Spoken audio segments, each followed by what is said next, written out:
Hello बच्चों। तो आज हम लोग जो है डिस्कस करने वाले हैं क्लासिफिकेशन ऑफ प्रोटीन्स को। हाँ, इसके लिए सॉरी कि जो है लेक्चर्स गैप हो जा रहे हैं बीच बीच में। तो कंप्लीट हो जाएगा सिलेबस, पूरा करा दिया जाए और हम भी ट्राई करेंगे कि पर डे जो है वीडियो आ जाए। तो ठीक है, चलिए देखते हैं क्लासिफिकेशन ऑफ प्रोटीन्स जो है।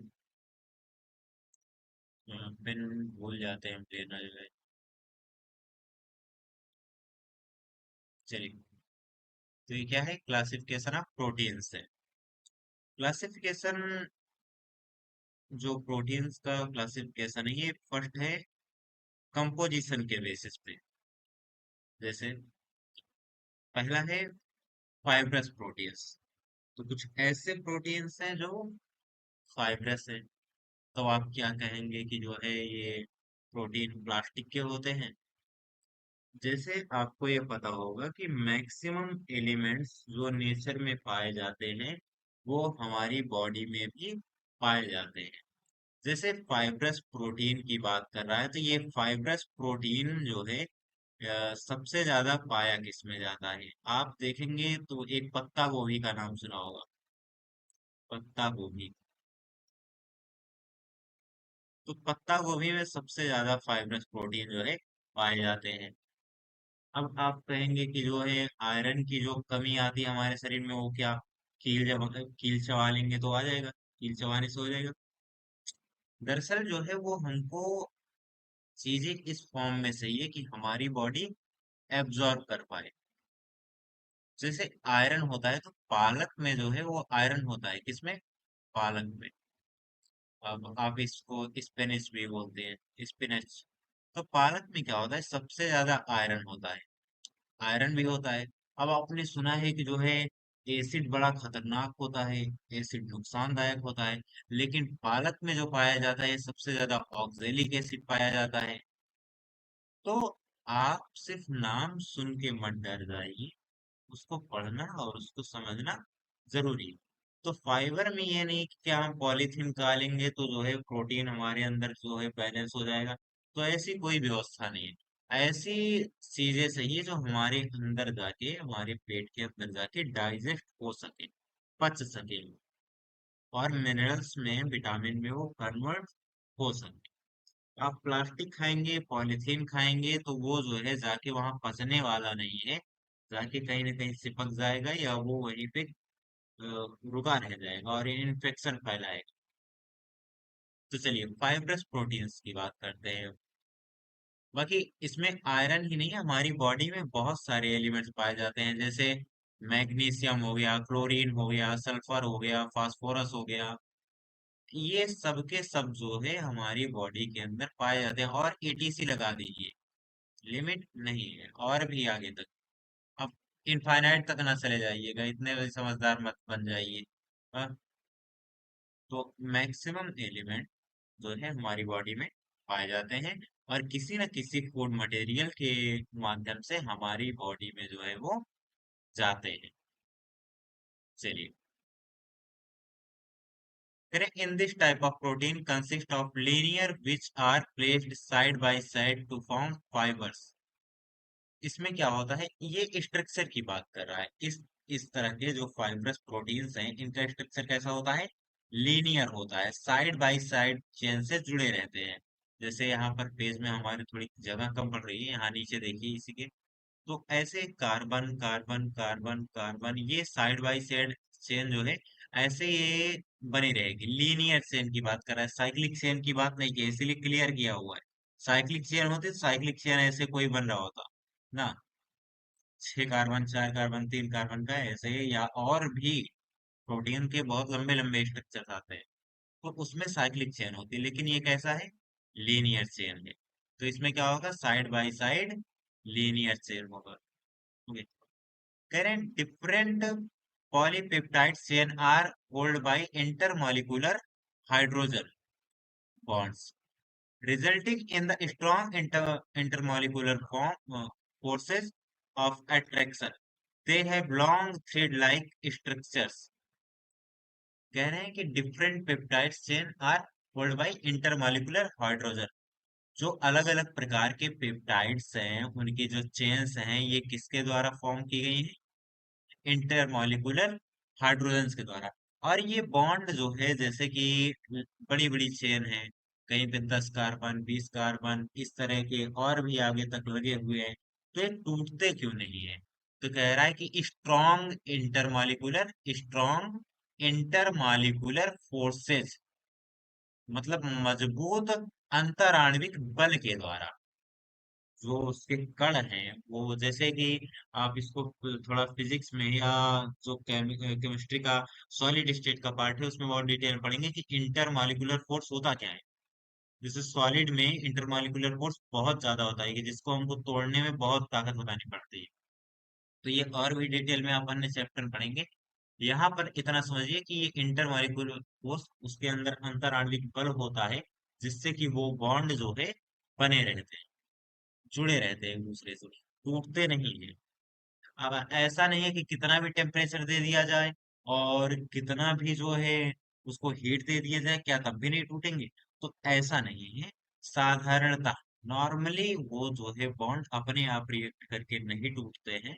बाकी आप उनको कुछ कंडीशंस देंगे, टेम्परेचर दे दें प्रेशर दे दें, तो उनको जो है आप डिसोसिएट कर सकते हैं। चलिए आगे। They have long thread like structure, उनके लंबे लंबे स्ट्रक्चर्स होते हैं। These proteins are quite stable under moderate change of temperature. कह रहे हैं कुछ प्रोटीन ऐसे भी हैं जो स्टेबल होते हैं थोड़े बहुत तापमान के चेंजिंग में भी। जैसे अभी स्पिनच जो पालक है, अब ये गर्मी में भी होता है, ठंडी में भी होता है। तो आप गर्मी का तापमान देख लीजिए कि अभी कितना तापमान पड़ा था। अभी इस बार तो जो है 47-50 तक हो गया है। अगली बार कितना पार जाएगा कुछ पता नहीं। हाँ तो उसके लिए ठीक है, प्रकृति की बात कर रहे थे हम लोग। उस दिन वीडियो जो लेक्चर्स उस पर भी गए हैं, मन करे सुनिएगा। तो ठीक है, वो अलग से हम लोग डिस्कस करेंगे, चलने देते हैं।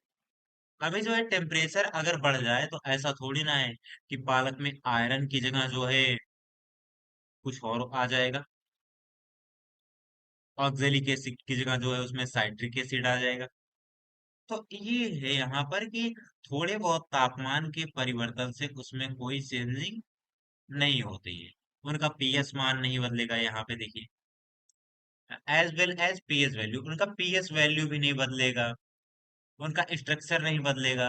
अगर स्ट्रक्चर बदल रहा होता बच्चों, तो तब तो फिर जो पालक में ऑक्जेलिक एसिड पाया जाता है उसको चेंज होना हो जाना चाहिए। जो नींबू में साइट्रिक एसिड पाया जाता है उसको तब तो चेंज हो जाना चाहिए। हाँ, थोड़े बहुत तापमान की बात हो रहा है, 5-10 डिग्री का अगर फर्क फर्क हो रहा है तो उससे कोई उसको इफेक्ट नहीं पड़ेगा। अब ये नहीं कहा 5000 डिग्री सेल्सियस का उसको तापमान दे दिया और बताइए कि अब तो साइट्रिक एसिड रहा ही नहीं। साइट्रिक एसिड नहीं, नींबू नींबू का पेड़ जल के राख हो जाएगा। आप साइट्रिक एसिड की बात कर रहे हैं, तो ध्यान से। चलिए आगे है। They are usually insoluble in water, जो फाइब्रस प्रोटीन्स हैं, जो फाइब्रस प्रोटीन्स हैं ये क्या होते हैं? वाटर में सॉल्युबल नहीं है, इनसॉल्युबल इन वाटर। वाटर में आप इनको घोल नहीं सकते, ये घुलेंगे नहीं। ये कुछ जो है क्रिस्टल फॉर्म में होते हैं और कुछ जो है एमरफस फॉर्म में होते हैं।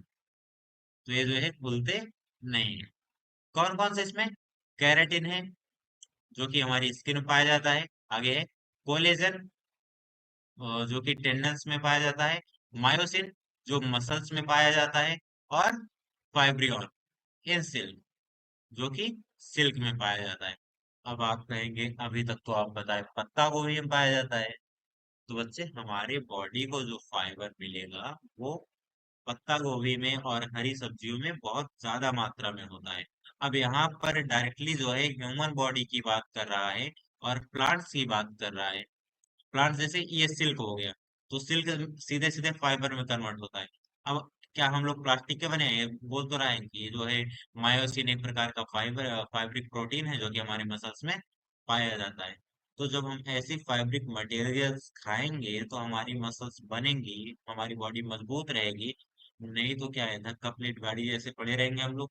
कहते हैं कि जो है थकान लग रही है, और जो है थक जाते हैं जल्दी से, और वो शरीर में दर्द हो रहा है, और एनर्जी नहीं रहती शरीर में। दरअसल मैं इसलिए ये दो चार चीजें लपेट रहा हूँ। अभी हमारे सर थे जो है, सर हैं मतलब, वो साथ में ही पढ़ाते हैं। तो कह रहे सर जो है हम लोग, मतलब वो अपना पर्सनली बात कर रहे थे कि 3-4 घंटे पढ़ाना होता है, पढ़ा नहीं पाते। जो है खड़े खड़े पढ़ाना होता है तो थक जाते हैं। तो हम लोग थोड़ा सा एक्सरसाइज एक्सरसाइज बताया उनको कि थोड़ा बहुत कर लिया कीजिए, एनर्जी रहेगी शरीर में। तो ये खान पान का भी है, वैसे खाते पीते घर के हैं वो, बढ़िया खाते पीते हैं। वो हो जाता है कभी कभी, बहुत अच्छा होता है। चलिए एंजॉय करिए आप लोग, लेक्चर देखिए। आगे है ग्लोबुलर प्रोटीन्स। ग्लोबुलर प्रोटीन्स कौन है? In these proteins, the molecules of polypeptides are folded into compact unit form, spheroidal shape। ये कैसे होते हैं? स्फेराइडल शेप में। तो अब स्फेराइडल शेप कैसे बनेगा, स्फेरिकल शेप कैसे बनेगा? मतलब इसमें साइक्लिक चेन होना पड़ेगा, या कार्बन कार्बन ऐसे घूम घूम के आके जुड़ रहा है, एक स्फेयर बना रहा है, तब भी इसमें कार्बन का साइक्लिक होना कंपलसरी हो जाएगा इस प्रकार के प्रोटीन में, जो कि ग्लोबुलर प्रोटीन बोल रहा है। Where the peptide chains in them are stabilized by intermolecular hydrogen bonds।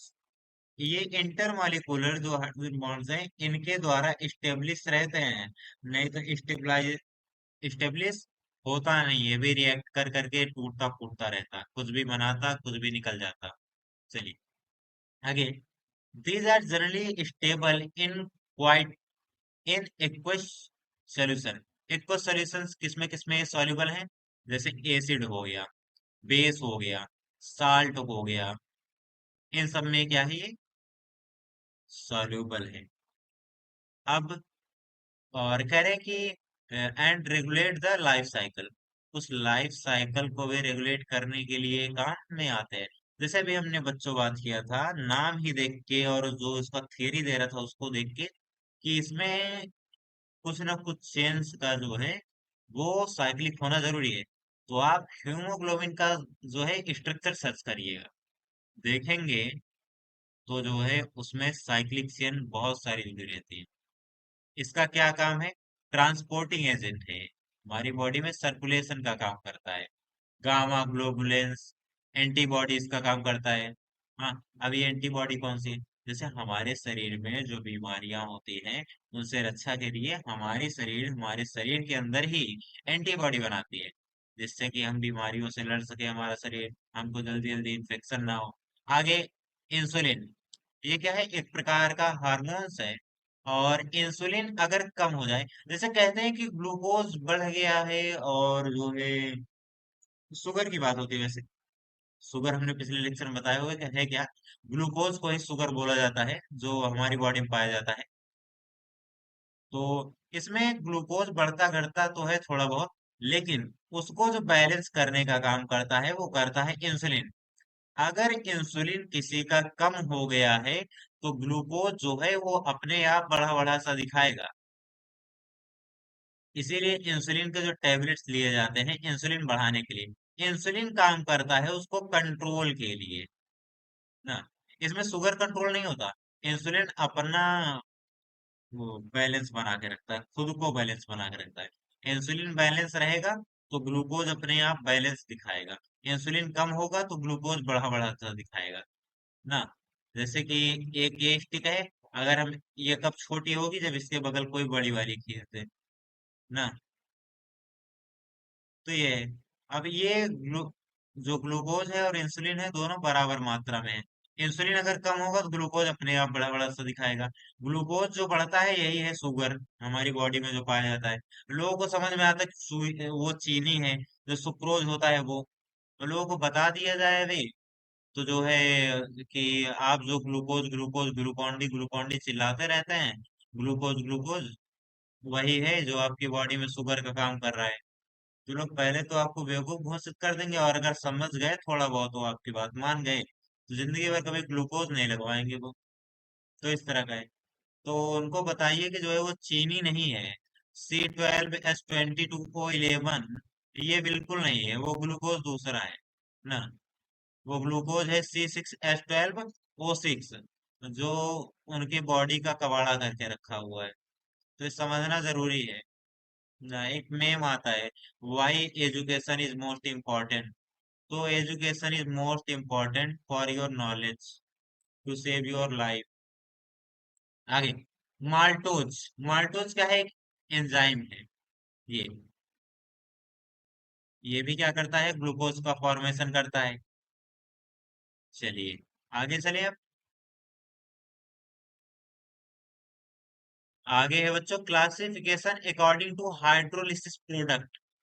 अब प्रोटीन जो है वो हाइड्रोलिसिस होके क्या क्या फॉर्म करते हैं, उनके बेसिस पे कुछ क्लासिफिकेशंस हैं यहाँ पे।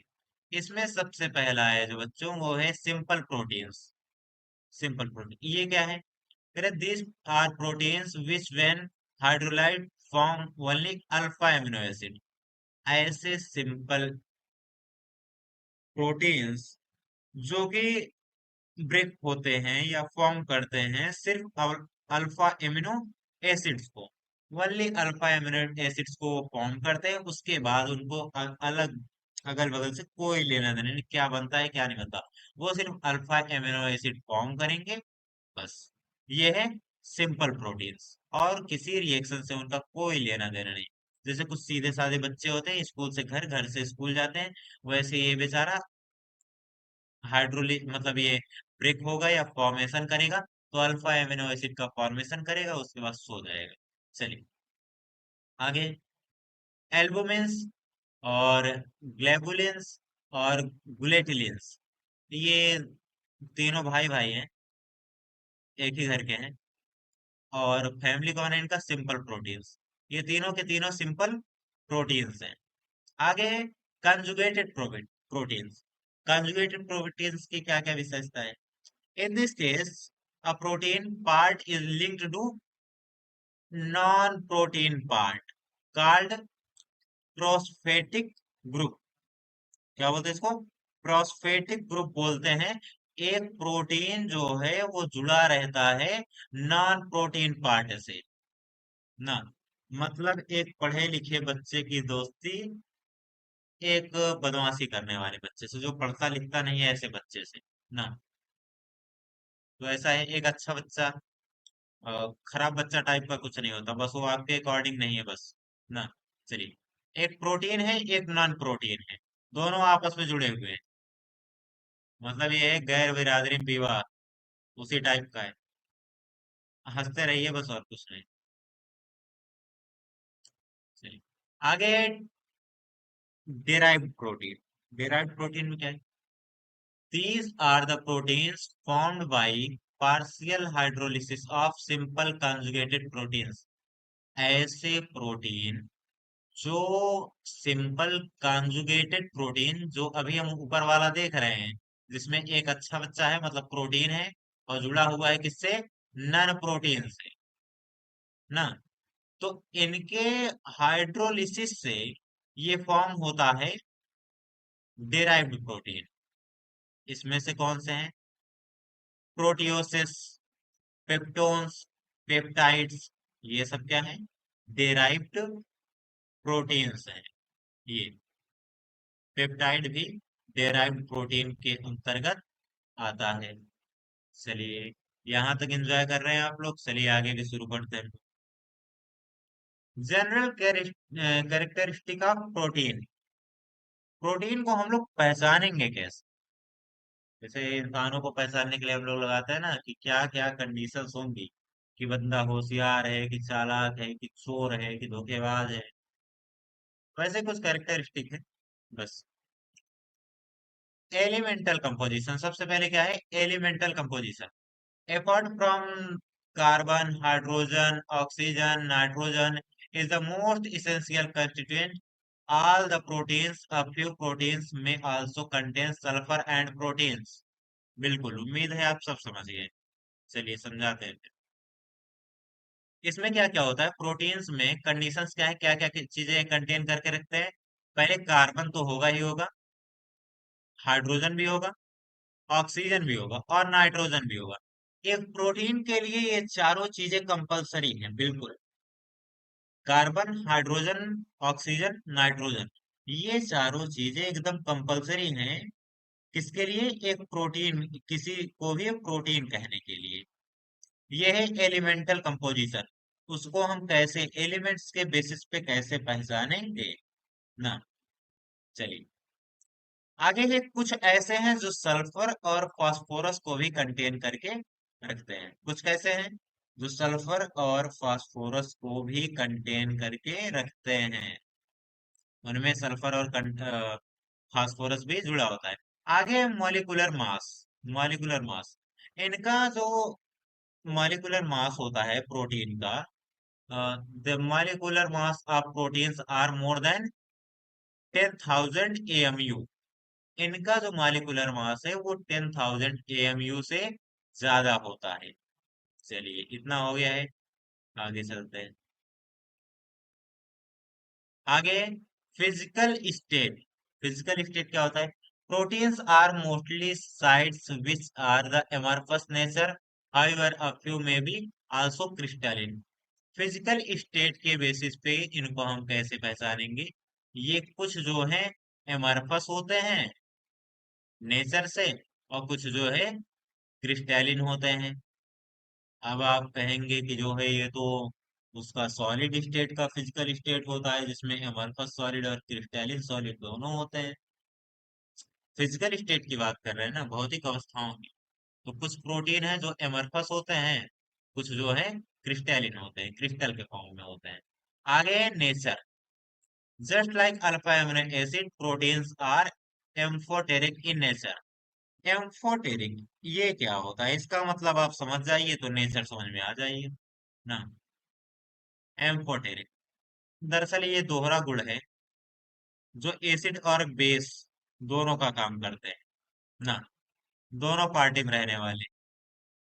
थोड़ा सम्मान घटा के बोलेंगे तो ये दोगले लोग। चलिए, दोनों नेचर शो करते हैं, ये जो है दोनों नेचर एसिडिक और बेसिक दोनों हो सकते हैं ये।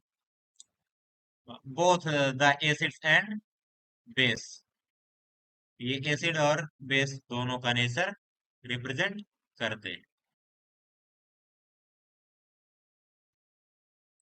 आगे पेज नहीं चेंज हो रहा है ये। Isoelectric points. अरे प्रभु क्या कर रहे हैं आप? एक मिनट बच्चों, ये पॉइंटर चल नहीं रहा है। चलिए, नेक्स्ट पॉइंट है iso electric point. Iso electric point में क्या होता है? Just like alpha amino acids, जैसे अल्फा एमिनो एसिड्स का हमने आइसो इलेक्ट्रिक पॉइंट देखा था, जिसमें उसके आयन ना तो इलेक्ट्रोड की तरफ जाते हैं, मतलब ना तो कैथोड की तरफ जाते हैं, ना तो एनोड की तरफ, ना तो पॉजिटिव इलेक्ट्रोड की तरफ, ना तो निगेटिव इलेक्ट्रोड की तरफ, दोनों तरफ उसके आयंस नहीं जाते हैं। जिस बिंदु पर, उसको कहते हैं आइसो इलेक्ट्रिक पॉइंट। एक ऐसा पीएच वैल्यू जिस पर अल्फा एमिनो एसिड्स ना तो पॉजिटिव इलेक्ट्रोड की तरफ जाते हैं, ना तो पॉजिटिव इलेक्ट्रोड की तरफ जाएंगे, ना तो निगेटिव इलेक्ट्रोड की तरफ जाएंगे, उसको कहते हैं आइसो इलेक्ट्रिक पॉइंट। और इसमें एक उदाहरण दिया गया है केसीन। केसीन का पीएच मान 4.6 पर ये आइसो इलेक्ट्रिक पॉइंट शो करता है। इस पीएच मान पर इसके जो आयंस हैं वो ना तो पॉजिटिव इलेक्ट्रोड की तरफ जाएंगे और ना ही निगेटिव इलेक्ट्रोड की तरफ जाएंगे। चलिए आगे है हाइड्रोलिसिस। हाइड्रोलिसिस करा के ये जो है फॉर्म क्या करते हैं? हम्म चलिए, प्रोटीन का हाइड्रोलिसिस कराएंगे तो ये बनाता है प्रोटियोसिस। फिर बनाता है पेप्टोन्स, फिर बनाता है पॉलीपेप्टाइड्स, फिर बनाता है सिंपल पेप्टाइड्स, और फिर बाद में लास्ट में एंड प्रोडक्ट जो बनता है अल्फा एमिनो एसिड्स। इनको जो है हम हाइड्रोलिसिस करा के प्राप्त कर सकते हैं किसी प्रोटीन से। आपको जो चाहिए हाइड्रोलिसिस का प्रोसेस वहीं पे रोक दीजिए। प्रोटीन है, इसका हाइड्रोलिसिस कराएंगे। आपको प्रोटियोसिस चाहिए तो यहाँ पे रोक दीजिए, पेप्टोन्स चाहिए तो यहाँ पर आके रुक जाइए, पॉलीपेप्टाइड चाहिए तो यहाँ पे आके रुक जाइए, और सिंपल पेप्टाइड चाहिए तो यहाँ पे रुक जाइए, और अल्फा एमिनो एसिड चाहिए तो आप सरकते आइए, लास्ट में जहाँ गिरेंगे वो आपका अल्फा एमिनो एसिड होगा। आगे, आगे बच्चों कोआगुलेशन। कोआगुलेशन क्या होता है? थक्का जमना। कह रहा है कि most of the proteins present in solution. ज्यादातर प्रोटीन किसमें है?